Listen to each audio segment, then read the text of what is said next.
What's going on, everybody? It's Rev. Welcome back to the channel. Welcome back to Dauntless. Today I want to talk about something that I've been really enjoying, and also something that I've noticed as I have been enjoying Heroic Escalation. So Heroic Escalation is the topic, and then there's like one other thing that I actually want to talk about. But first, I just want to say that Heroic Escalation is really, really fun.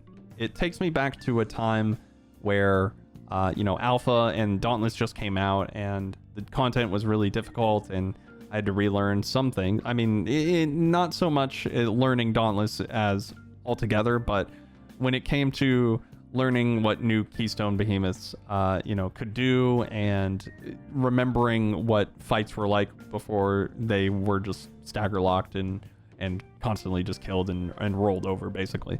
But it takes me back to that time where I have a lot of fun, and I feel like I'm playing an action game where I'm up against an opponent, and I want to best the opponent and do it in a way that is flashy, cool, and overall just feels really good. There's this feeling that had been missing from Dauntless for a while, which was as you keep playing and getting better, the thrill of getting that kill like diminishes entirely. I would say it would go away completely. You kill something enough and it goes away completely. There's no risk at some point. You get the Iceborne, you get these certain cell loadouts, and suddenly you just never die, or you just kill behemoths ridiculously fast and they get stagger locked. Sometimes behemoths don't even get a chance to attack. And to me, that's just not what I would play an action game for. And it's ultimately what kind of like drove me away from the game to begin with. Is just kind of like it lost its vision, I feel like. But I feel like Heroic Escalation brings me back to the time where I felt like Dauntless had a really fun dynamic. And the opponents were strong and very hard to fight and all that. So, but I understand why they had toned down what they had, right? Dauntless is a way better game for it being more accessible and across, cross-platform, all that stuff. They made a ton of good decisions about that, and I don't think anyone can argue against that.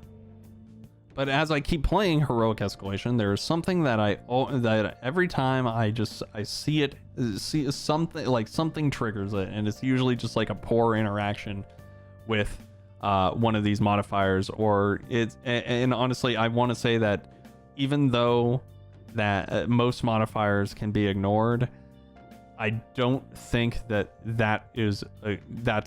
makes a good modifier, right? Like, just because something can be ignored, that doesn't make it a good modifier.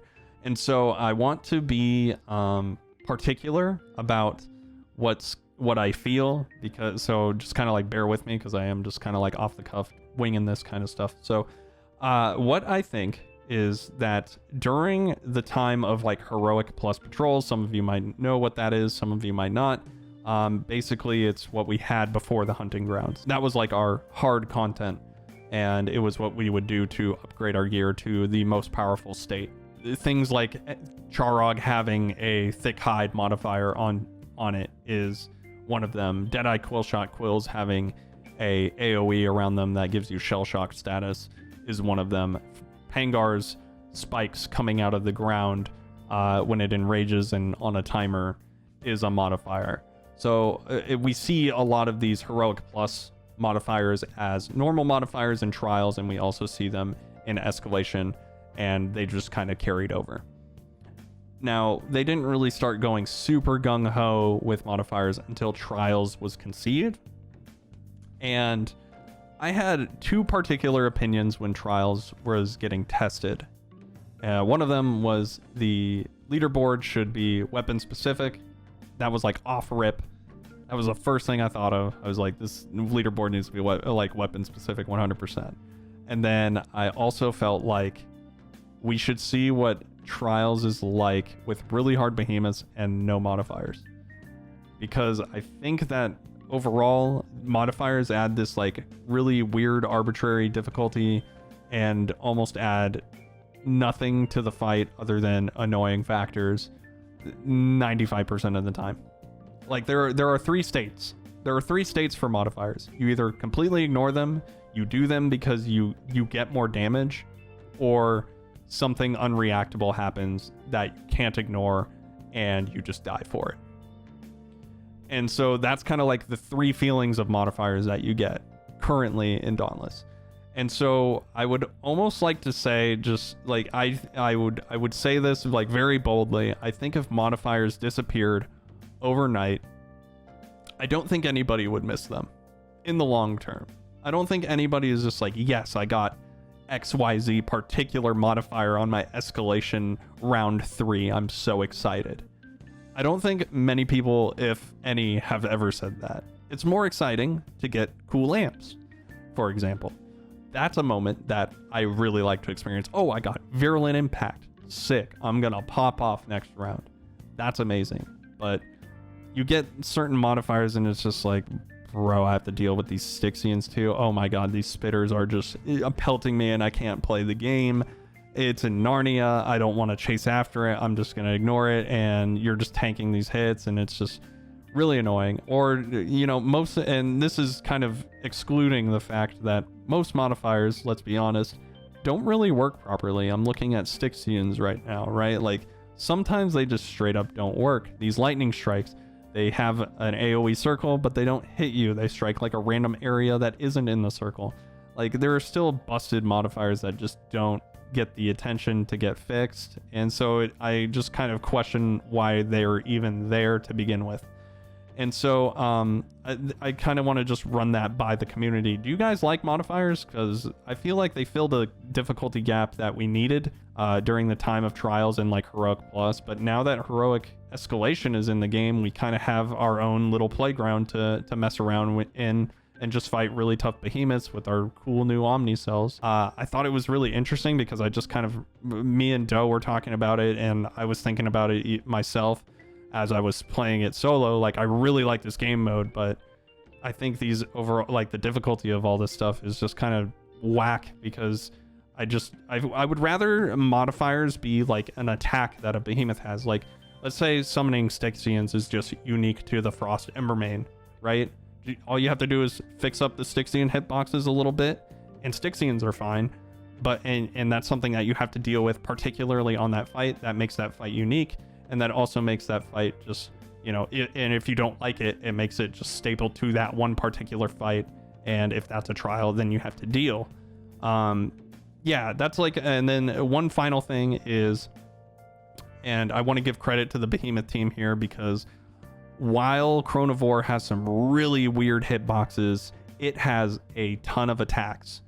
And those attacks, I would love to fight a Chronivore in an arena, you know, a souped up Chronivore in an arena with proper hitboxes and no modifiers, right?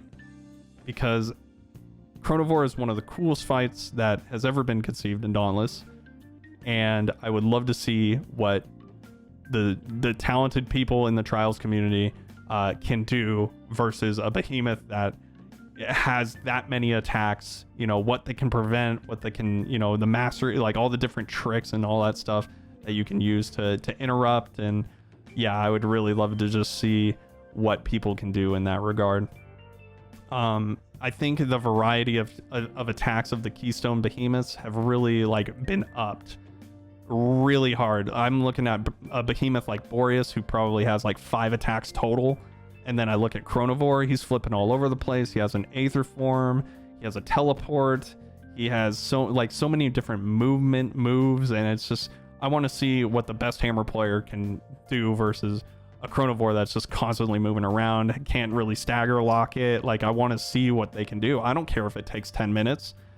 I just want to see it, right? So I don't know. That's the Dauntless I want to see, at least at the top end, you know, tippy top of the iceberg, you know, the 0.1% of players. That's what I want to see from them personally, not this like stagger lock 30-second trial run sort of thing. So I don't know. That's just my take. Hopefully you guys enjoyed it. Thank you for listening to me rant. If you enjoyed it, I enjoy ranting, so you can you know, subscribe to the channel, like this video, etc. But yeah, let me know in the comments section, and maybe I'll pass it forward to some devs and we'll see what's going. I know particularly, like, shout outs to Aurelia. Aurelia is a phenomenal dev on the Phoenix Labs team who handles a lot. I know a lot of TLC goes into the escalation game mode, and they've been doing a phenomenal job really listening to feedback and just overall is just a really cool person. So thank you, Aurelia. You've made a really cool, at least been a part of a really cool game mode. I don't know 100%, I don't know if you handle escalation 100%, but thank you. That was it's a banger. So I'm looking forward to future escalation changes and all that stuff. So thank you for watching, and I'll catch you in the next one. Peace.